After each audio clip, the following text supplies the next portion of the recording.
পূর্ব বর্ধমানের পূর্বস্থলী পঞ্চায়েতকে জেলার মধ্যে প্রথম ওডিএফ প্লাস মডেল পঞ্চায়েত হিসেবে গড়ে তোলবার উদ্যোগ নেওয়া হয়েছে।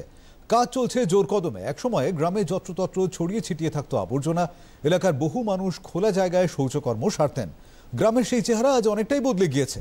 গ্রামের মানুষদের যত্রতত্র আবর্জনা ফেলা বন্ধ করতে পচনশীল ও কঠিন বর্জ্য সংগ্রহের জন্য পঞ্চায়েত কর্মীরা পৌঁছে যাচ্ছেন বাড়ি বাড়ি। দূষিত জল সরাসরি যাতে পুকুরে গিয়ে না পড়ে সেজন্য সংযোগকারী ড্রেনের মুখে বসানো হচ্ছে ফিল্টার রিজার্ভার। গ্রামবাসীদের সচেতন করতে জোর কদমে চলছে প্রচার। পঞ্চায়েত প্রধান অনিন্দিতা রায় জানিয়েছেন, পঞ্চায়েতের তরফে মানুষকে সচেতন করতে বিভিন্নভাবে প্রচার চালানো হচ্ছে। পূর্বস্থলী পঞ্চায়েত আমরা চেষ্টা করে যাচ্ছি যেভাবে মানে আমাদের পক্ষে সম্ভব। আমরা বিভিন্ন জায়গায় ব্লক থেকে কেজ লাগানো হয়েছে, আমাদের ফিল্টার চেম্বারগুলো লাগানো হয়েছে করা হচ্ছে বিভিন্ন জায়গাতে, বাজারগুলোতে অ্যাওয়ারনেস ক্যাম্পেনিং হয়েছে, গাছ রোপণ হয়েছে। তাছাড়া আমাদের ভিআরপি ভিসিটি টিমের ভাইয়েরা সারাদিন প্রচুর পরিশ্রম করছে।